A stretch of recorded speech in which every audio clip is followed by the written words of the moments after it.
Puji Tuhan. Loh, kok nggak ada suaranya teman-teman?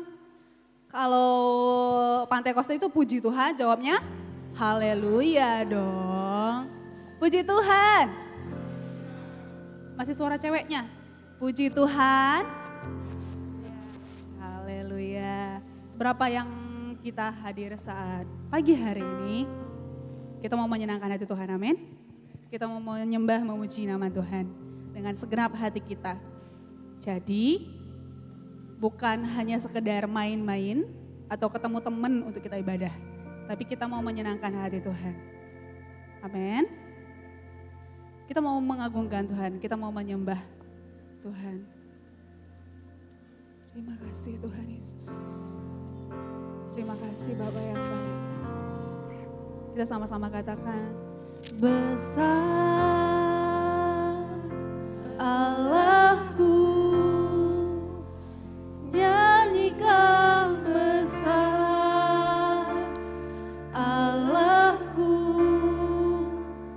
selamanya besar dan ajaib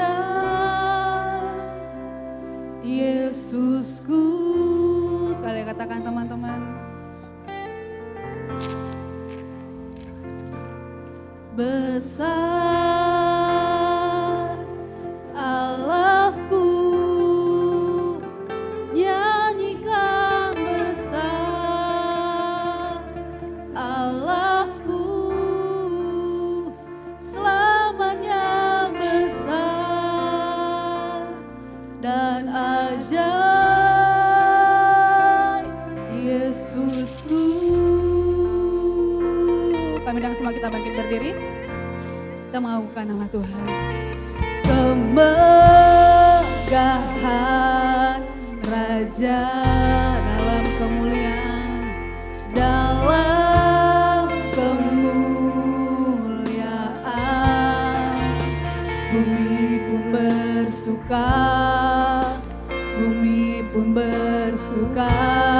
Dia datang, dia datang dalam terang, ya Tuhan.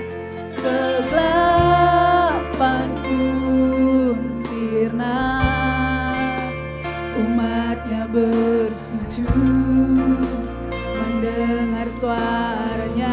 Katakan dengan segenap hati, besar Allahku,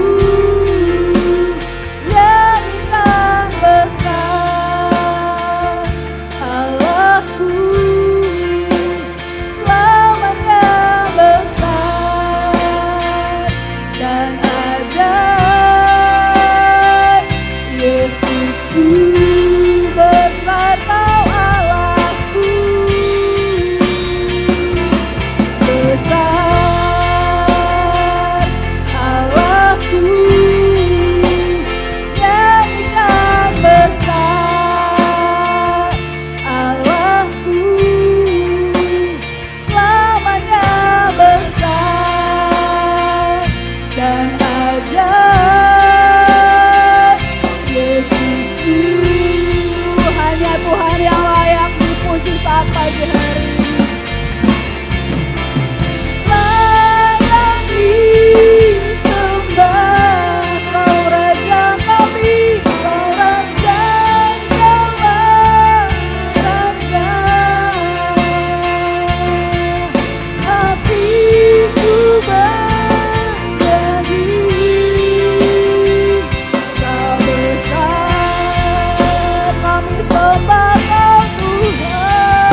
Engkau sungguh ajaib, ajaib Tuhan. Kami memuji, kami memuji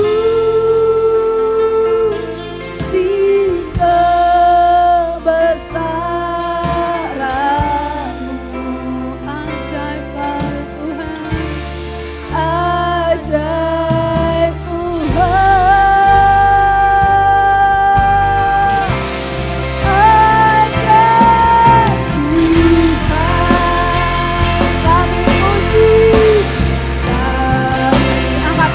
Teman-teman, cinta besaran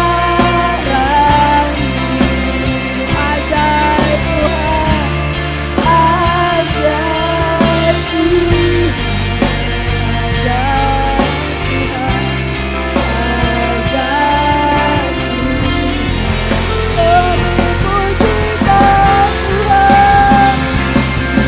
Memujikan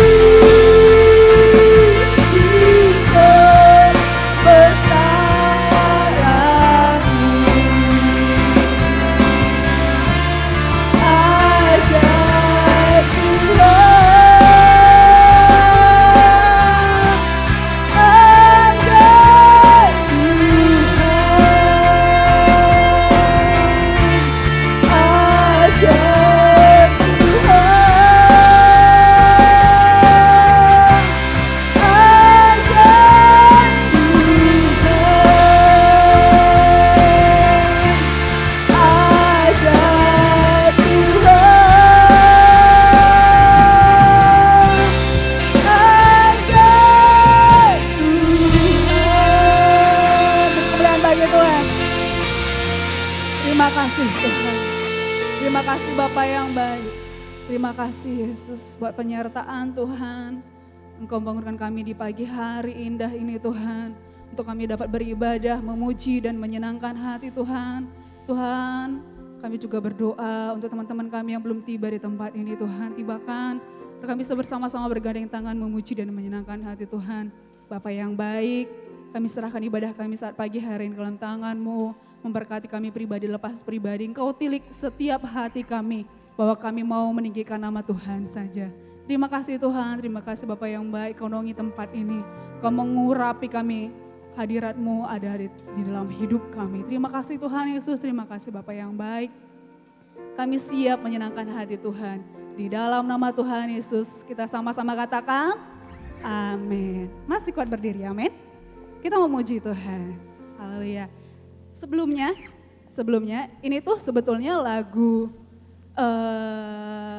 ada banyak versi sih. Versi pertama itu bagi anak pemuda-pemudi, anak youth yang cari pasangan. Kalau ini kita mau versinya kita mau menjadi saksi Tuhan, amin. Tepuk dulu dong tangan kiri kanannya, kita mau jadi saksinya Tuhan. Kita jadi saksinya Tuhan, yes. Ya kita nyanyikan pujian yang baru. Kita pelan-pelan belajar bersama-sama, amin. Haleluya.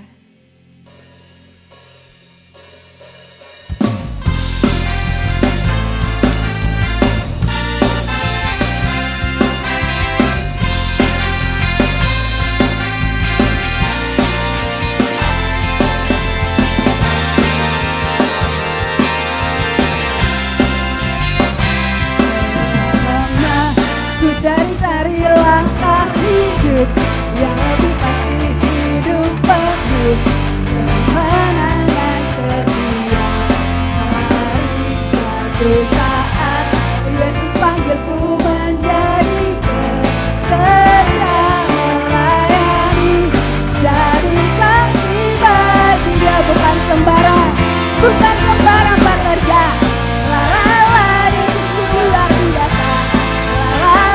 Dia raja segala raja,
kalau kita dipakai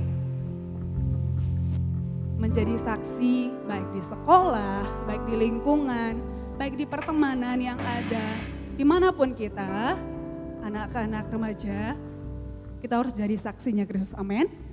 Mau jadi saksi Kristus? Haleluya, kita belajar, kita sama-sama belajar, amin. Ya, kita lanjut lagi memuji Tuhan. Yang lebih sungguh-sungguh lagi buat Tuhan, bahwa Allah sumber kekuatan bagi kita, amin.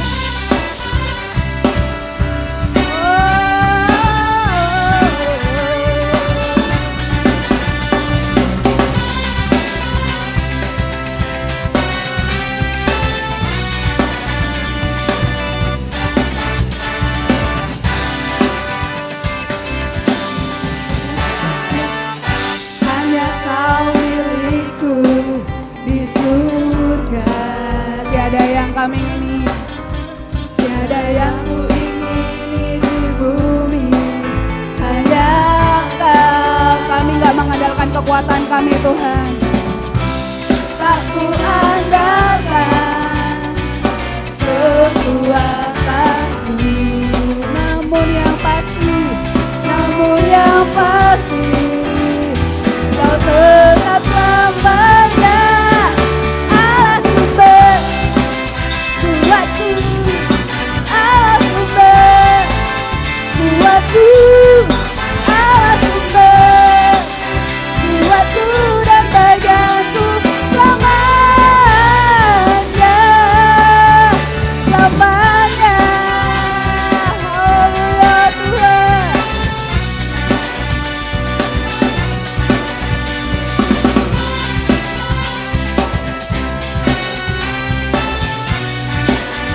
Tuhan yang kita ingin, amin. Hanya Kau milikku di surga, tiada yang lain yang kami ingini, tiada yang ku ingini di bumi, hanya Kau. Tak ku andalkan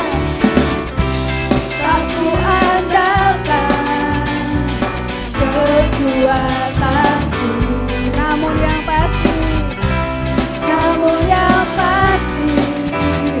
Kau tetap selamanya.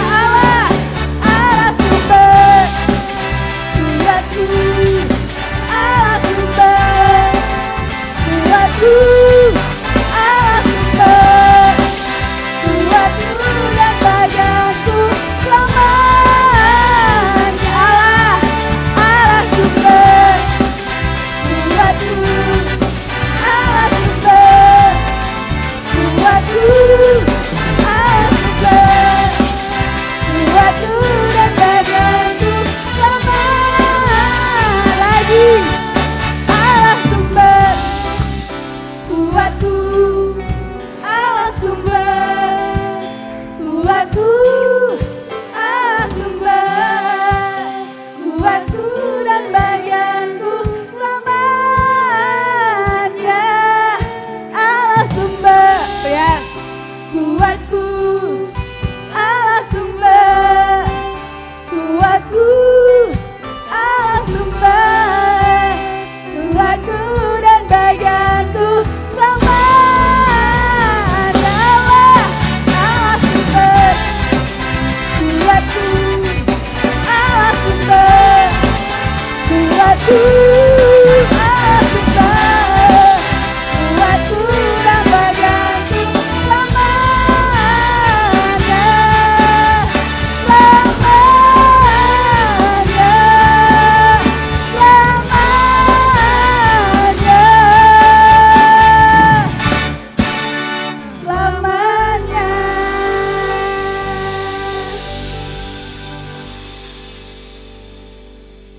masih kuat? Yes dong, masih bisa dong. Sebentar kita akan mendengarkan firman Tuhan. Fokuskan hati kita, hidup kita mau diurapi oleh firman Tuhan. Bukakan hatimu bahwa kita siap mendengarkan firman Tuhan. Kita menyembah Tuhan. Haleluya Yesus. Terima kasih Tuhan.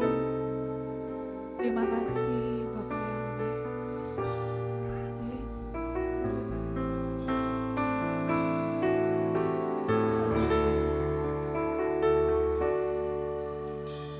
Tuhan, inilah hidupku. Kami serahkan padamu. Ku serahkan padamu segala cita-cita kita, segala cita-citaku, masa depanku menjadi milikmu. Jadikan kami terang-Mu Tuhan, jadikan kami terang-Mu. Yes. Di tengah kegelapan dunia, membawa bangsa-bangsa kepadamu. Tuhan, ini kerinduanku bagimu Tuhan, bagimu Tuhan, seluruh hidupku. Pakailah Tuhan bagi kemuliaan-Mu. Genapi Tuhan, genapi seluruh rencana-Mu, sampai bumi penuh kemuliaan-Mu. Pakai kami Tuhan Yesus. Tuhan, inilah hidupku, ya Bapa. Ku serahkan padamu segala cita-citaku, masa depanku menjadi milik-Mu. Jadikan kami terang-Mu, jadikan kami terang-Mu, ya Tuhan.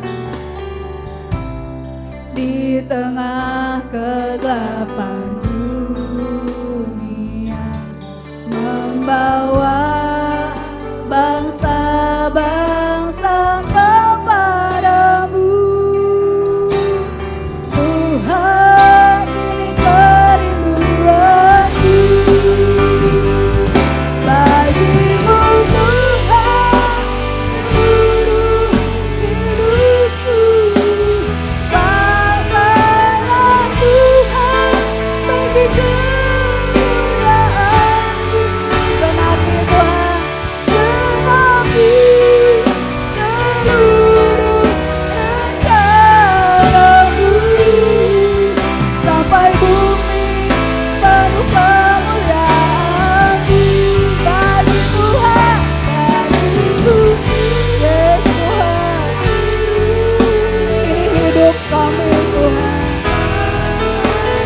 Tuhan, bagi kemuliaan-Mu, genapi seluruh rencana-Mu, sampai bumi penuh kemuliaan-Mu. Bumi penuh kemuliaan-Mu, sampai bumi penuh kemuliaan-Mu. Haleluya, haleluya Yesus, haleluya Tuhan. Nanti dengan hormat kami minta Om Gatot untuk bawa kita dalam doa untuk masuki firman Tuhan.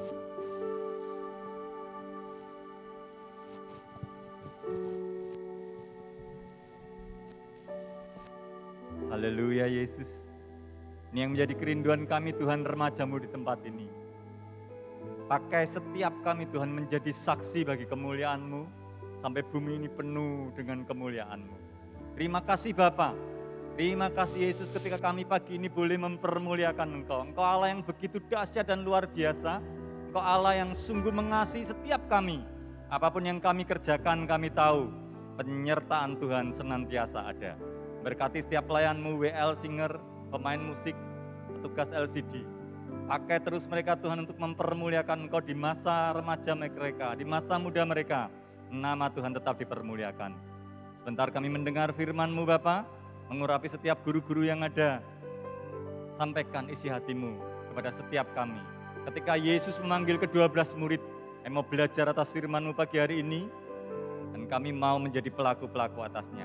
Berkati guru-guru yang ada yang akan menyampaikan firman Tuhan, berkati setiap pribadi remaja Tuhan yang sambut firman-Mu. Di dalam nama Tuhan Yesus Kristus, semua yang sambut firman Tuhan, sama-sama katakan, amin. Selamat pagi semua. Oke, mungkin sebelum kita dengarkan sebagian dari firman Tuhan, ada yang mau pimpin doa? Doa firman? Hah? Oh, ditunjuk ya? Mungkin mbaknya yang enggak.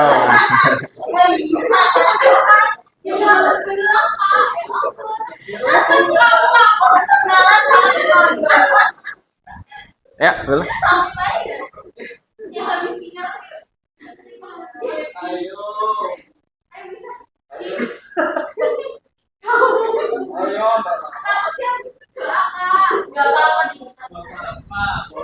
Itu bagus. Ayo. Ayo, mari.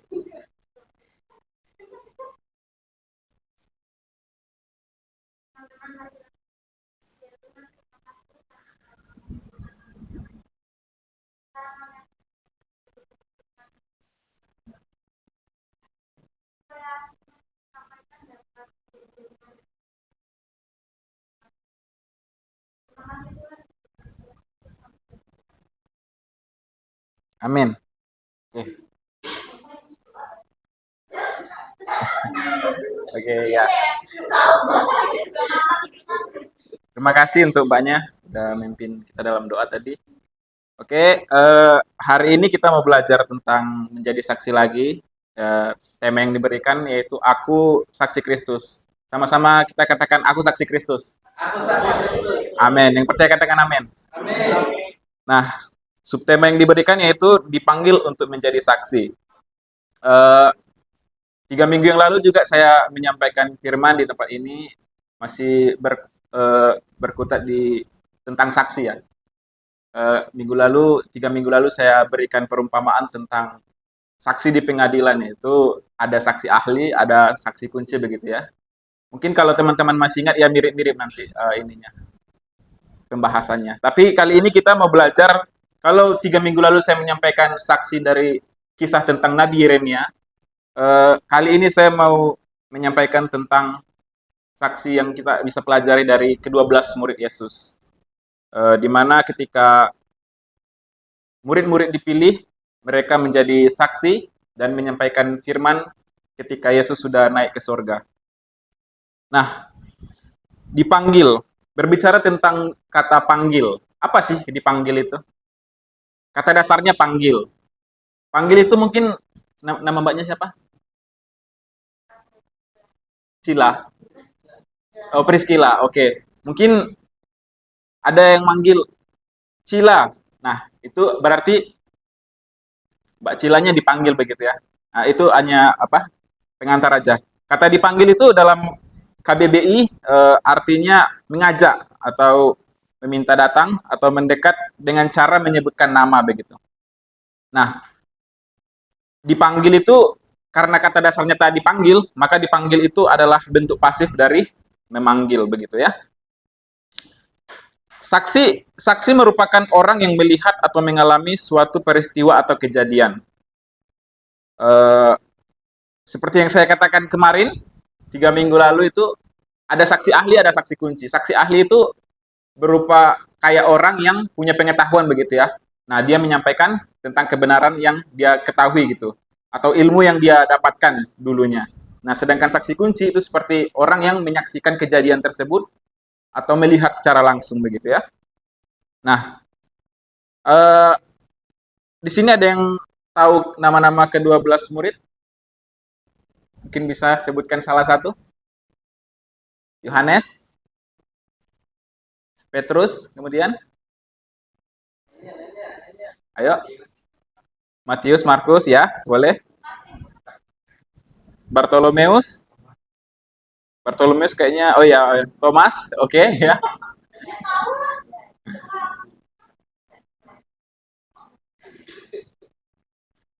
Oke, mungkin sambil ini kita belajar lagi, mari kita buka Alkitab di Markus 3.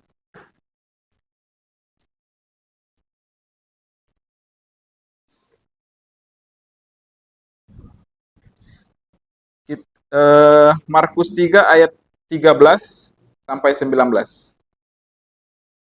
Nah, saya mau kita baca bergantian, nanti yang cowok ayat yang ganjil, nanti yang cewek genap, dan terus bergantian. Yang sudah dapat katakan amin. Amin. Oke. Mari yang cowok-cowok kita baca ayat ke-13. 1, 2, 3. Kemudian naiklah Yesus ke atas bukit. Ia memanggil orang-orang yang dikehendakinya, dan mereka pun datang kepadanya.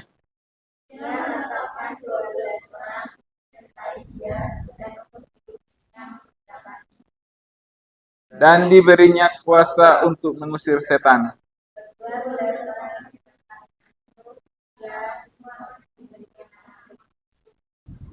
Yakobus anak Zebedeus dan Yohanes saudara Yakobus, yang keduanya diberinya nama Boanerges, yang berarti anak-anak guru.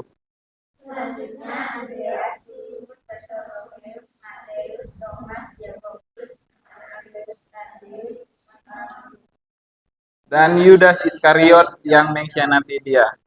Oke. Nah, dari pembacaan firman yang sudah kita baca, kita dapat melihat nama-nama ke-12 murid itu ada Simon Petrus, lalu kemudian Andreas, ada Yakobus, Yohanes, Filipus, Bartolomeus, Matius, Thomas, Yakobus an Alfeus, Simon anak Zelot, Tadeus, dan Yudas Iskariot. Oke. Nah, di sini ada catatan beberapa, yaitu Yakobus dan Yohanes ini diberi nama Boanerges. Ada yang artinya itu anak-anak guru begitu. Lalu kemudian Tadeus, yang mana dia adalah nama lain dari Yudas anak Yakobus. Kemudian Thomas disebut juga Didimus, yaitu kembarannya begitu ya. Nah, oke. Dari pembacaan firman tadi kita mau belajar tentang menjadi saksi. Ke-12 murid dipilih oleh Tuhan itu dari latar belakang yang bukan orang-orang hebat begitu ya. Kalau kita melihat tadi ada yang dari petani, dari nelayan, ada yang bahkan pemungut cukai. Yang mana pemungut cukai ini ketika zaman itu dipandang sangat sangat jahat dan sangat rendah begitu, karena mereka itu kerjanya nggak beres gitu, kayak zaman sekarang pejabat kita gitu. Kayak mereka itu ya pokoknya masyarakat banyak yang benci kalau pemungut cukai udah datang lah mereka lari itu, kayak ini nggak benar nih orang. Nah, tapi kenapa Tuhan memilih orang-orang seperti itu? Nah, kita mau belajar dari cara Tuhan memilih murid-muridnya sehingga kita dapat menjadi saksi dimanapun kita berada. Ada 3 hal atau 3 poin yang ingin saya sampaikan. Yang pertama, Tuhan yang memilih kita. Perlu digarisbawahi bahwa murid-murid itu dipilih oleh Tuhan langsung begitu ya. Nah, cara Tuhan pun memilih itu unik. Dia bukan datang ke universitas atau ke perguruan tinggi pada zaman itu. Mungkin zaman itu sudah pasti ada, karena bangsa Israel ini salah satu bangsa yang sangat terpelajar begitu ya. Bahkan dari sebelum mereka lahir itu ibunya sudah sangat mendidik mereka di dalam kandungan. Makanya jangan heran orang-orang bangsa Yahudi atau Israel itu merupakan bangsa paling cerdas di dunia. Begitu ya. Tapi kenapa? Kenapa Tuhan malah memilih orang-orang yang boleh dikatakan orang-orang jalanan begitu ya. Dia tidak datang ke kampus, ke universitas atau ke tempat-tempat yang bergengsi begitu untuk memilih murid-muridnya. Kenapa? Nah, di sini dalam Yohanes 15 ayat 16 boleh salah satu membacakan?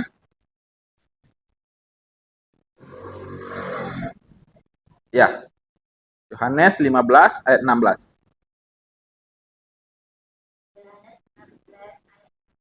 Ya. Bukan kamu yang aku, tapi akulah yang memilih kamu. Aku telah menetapkan kamu supaya kamu pergi dan mengatakan kabar supaya apa yang kamu tidak dapat adalah kemampuan. Amin. Bukan kamu yang memilih aku, tetapi akulah yang memilih kamu. Ketika murid-murid dipilih, mereka masih dalam pekerjaan mereka. Bahkan ketika Simon Petrus dipanggil menjadi murid, dia sedang menjadi nelayan. Tuhan katakan, kamu akan menjadi penjala manusia lagi dan bukan penjala ikan begitu. Nah, kalau kita pikir-pikir untuk menjadi saksi, apa sih kapasitas seorang nelayan? Begitu kan? Atau bahkan pemungut cukai, siapa tadi pemungut cukai? Matius. Apa kapasitas seorang pemungut cukai untuk menjadi murid atau menjadi saksi nantinya di kemudian hari? Secara logis mungkin tidak mungkin, karena ada banyak, waktu itu pasti banyak orang-orang yang lebih kompeten atau yang lebih terpelajar atau terdidik gitu ya. Kenapa orang-orang itu yang dipilih Tuhan Yesus? Nah, saya mau sampaikan bahwa kita ini punya keunikan masing-masing yang Tuhan lihat. Hanya Tuhan yang bisa lihat begitu ya. Oleh karena itu, menjadi saksi itu pilihan Tuhan. Maksudnya itu Tuhan yang pilih kita dan kita akan menjadi saksi dimanapun kita berada. Itu poin pertama yang tadi, Tuhan yang memilih kita sehingga kita menjadi saksi. Lalu yang kedua, tujuan Tuhan memilih kita untuk menjadi saksinya yaitu untuk memberitakan Injil. Ketika rasul-rasul dipilih, mereka tidak langsung memberitakan Injil. Ada waktu ketika Yesus memilih murid-muridnya, murid-murid bersama dengan Tuhan Yesus sekitar 3,5 tahun sebelum dia terangkat ke sorga. Sebelum dia mengucapkan kata berkat untuk menyampaikan Injil sampai kemanapun mereka berada. Dan sampai mereka dari beberapa murid, bahkan kebanyakan murid, banyak yang martir gitu ya, mati syahid atau ya mati martir gitu. Ada yang dibunuh, ada yang disalib terbalik dan lain-lain. Nah, itu yang perlu kita pelajari atau kita tangkap dari cara Tuhan memilih murid-muridnya. Lalu yang ketiga, sesudah Tuhan memilih kita menjadi saksinya, apa yang akan Tuhan berikan? Tuhan akan memberikan kemampuan dan kekuatan kepada orang yang dipilihnya. Dalam Markus 3 ayat 15 yang kita baca tadi, dan diberinya kuasa untuk mengusir setan. Nah, sebagai orang-orang percaya, kita anak-anak Tuhan nggak boleh takut sama setan. Karena kita orang-orang yang diberikan kemampuan untuk mengusir setan. Kalau ada orang kerasukan, biasanya apa yang kita lakukan? Ada yang pernah lihat orang kerasukan? Belum pernah? Belum pernah? Belum sama sekali ya? Nah, aku udah beberapa kali melihat orang kerasukan. Bahkan sedikit kesaksian juga, dulu kami punya asrama di kampung itu. Jadi asrama di kampung saya maksudnya. Jadi suatu hari ada perempuan, anak asrama perempuan itu kerasukan. Bayangkan seorang gadis perempuan dipegang sama sekitar 4 atau 6 cowok, itu bisa terangkat cowoknya. Saking kuatnya. Nah, apa caranya mengusir setan seperti itu? Bapakku cuman bilang, dalam nama Tuhan Yesus pergi. Lah, tumbang ceweknya. Setannya keluar. Artinya apa? Ketika Tuhan memberikan kita kekuatan, kita dimampukan untuk mengusir setan, bahkan katanya menyembuhkan orang sakit, yang lumpuh berjalan, yang buta melihat, dan lain-lain. Begitu ya. Nah, ayat lain dalam kisah 1 ayat 8, kisah para rasul 1 ayat 8 dikatakan di sana, tetapi kamu akan menerima kuasa kalau Roh Kudus turun ke atas kamu, dan kamu akan menjadi saksiku di Yerusalem, dan di seluruh Yudea dan Samaria, dan sampai ke ujung bumi. Begitu ya. Nah, ketika kita menjadi saksi Tuhan, kita memiliki kuasa. untuk menyampaikan firman, untuk memberkati orang lain begitu. Kesimpulan yang bisa kita dapatkan dari penyampaian firman hari ini adalah dalam 1 Petrus 2 ayat 9 dikatakan, tetapi kamulah bangsa yang terpilih. Kita garis bawahi kata terpilih. Imamat yang rajani, bangsa yang kudus, umat kepunyaan Allah sendiri, supaya kamu memberitakan perbuatan-perbuatan yang besar dari Dia yang telah memanggil kamu keluar dari kegelapan kepada terangnya ajaib. Kita ini adalah orang-orang terang. Orang-orang yang sudah dipilih dan diselamatkan dari maut, begitu. Dan kemudian dalam 1 Petrus 5 ayat 10 dikatakan, dan Allah sumber segala kasih karunia yang telah memanggil kamu dalam Kristus kepada kemuliaan yang kekal, akan melengkapi, meneguhkan, menguatkan, mengokohkan kamu sesudah kamu menderita seketika lamanya. Saya mau tutup firman hari ini dengan sebuah ilustrasi ya. Di sini masih sekolah semua kan? Oke. Semisalnya, mbaknya siapa namanya?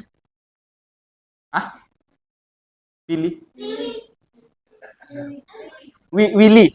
Oh, Lili. Oke. Misalnya, Mbak Lili ini dipilih oleh sekolah untuk mewakili sekolah mungkin lomba matematika begitu. Lomba matematika di tingkat nasional lah. Jadi suatu hari Mbak Lili ini ke Jakarta, diutus ke Jakarta untuk menjadi wakil sekolah lomba gitu ya. Nah, bagaimana perasaan Mbak Lili? Kira-kira? Ya, misalnya Mbak jago. Ya kalau misalnya Mbak diutus sekolah, Mbak Lili diutus sekolah berarti Mbak jago kan? Ya, misalnya perasaannya gimana? Senang kan? Oke. Begitu juga ketika Tuhan memilih kita begitu ya. Kita ini sudah dipilih sejak dari kandungan, bahkan kita sudah dijadikan sudah dibentuk Tuhan dan dirancang Tuhan sedemikian rupa. Mungkin seperti Mbak Lili misalnya jago matematika, yang lain mungkin jago di bidang lain, olahraga atau apapun itu. Nah, demikian juga kita sebagai orang-orang percaya, kita adalah saksi yang sudah dipilih Tuhan. Menjadi saksi itu tidak harus menyampaikan firman, tidak harus berkhotbah begitu ya, pernah saya katakan dulu. Tapi menjadi saksi juga bisa melalui kehidupan kita. Bahkan berprestasi di sekolah pun itu dapat menjadi kesaksian bagi orang lain bahwa sebagai orang-orang percaya, orang-orang benar, kita diberkati Tuhan begitu. Nah, hal-hal yang harus dimiliki saksi Kristus. Yang pertama, memiliki pemahaman yang benar akan Dia.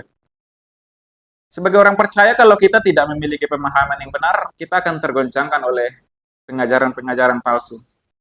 Oleh sebab itu, saya menekankan kepada kita semua anak-anak remaja di tempat ini, ada banyak hal-hal yang akan menggoyahkan kita di akhir zaman ini. Pengajaran palsu, mungkin bahkan dari teman pergaulan kita, yang bisa merusak kita, bahkan menyesatkan kita begitu ya.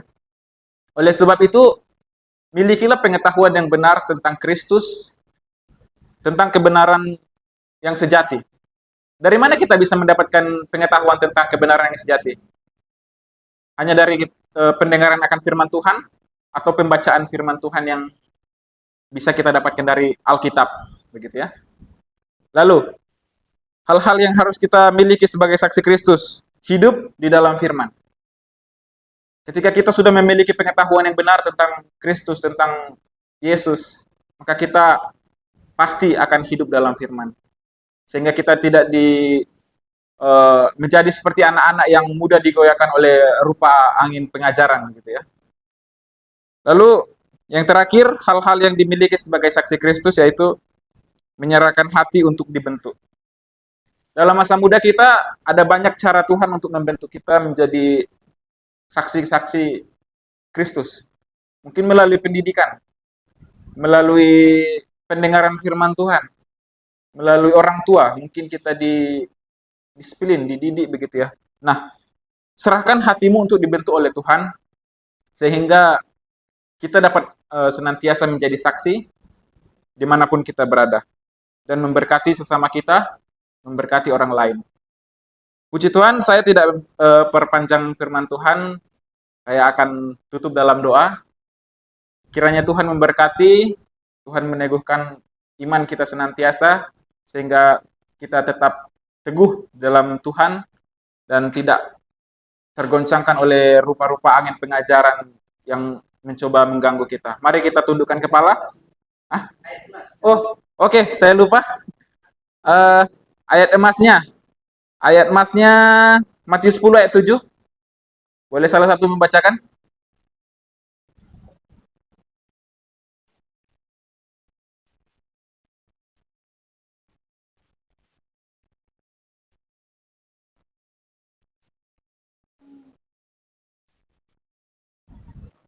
Matius 10 ayat 9, janganlah kerajaan Oke, itu ayat emasnya ya. Itu nanti dihafal atau gimana, Mas? Enggak ya? Oh, oke. Siap. Oke, teman-teman. Mari kita tundukkan kepala, kita mau berdoa untuk firman Tuhan yang sudah kita dengarkan. Tuhan, kami bersyukur buat firman yang sudah kami dengar. Biarlah Tuhan tanamkan dalam hati kami. Kami menjadi saksi dimanapun kami berada. Kami dapat menjadi berkat dimanapun kami berada. Sehingga nama Tuhan dipermuliakan. Banyak orang yang dimenangkan untuk hormat kemuliaan bagi nama Tuhan. Engkau memberkati anak-anak di tempat ini dalam pendidikan mereka, dalam studi mereka. Tuhan memberkati senantiasa, beri kepintaran, hikmat, kebijaksanaan. Dan kami berdoa untuk segala cita-cita mereka, masa depan mereka, Tuhan yang menjaminkan, Tuhan yang merancangkan segala sesuatu yang baik dalam kehidupan mereka. Berkati kedua orang tua kami masing-masing, Tuhan senantiasa memberkati, beri kekuatan, kesehatan. Dalam pekerjaan mereka, Tuhan memberkati. Segala sesuatu yang mereka perbuat dibuat Tuhan berhasil. Terima kasih Tuhan. Selanjutnya kami akan pulang ke rumah kami masing-masing. Biarlah Tuhan hantarkan dengan segala selamat, tidak kekurangan suatu apapun. Ini doa dan ucapan syukur kami. Kami berdoa dalam nama Tuhan Yesus. Haleluya. Amin.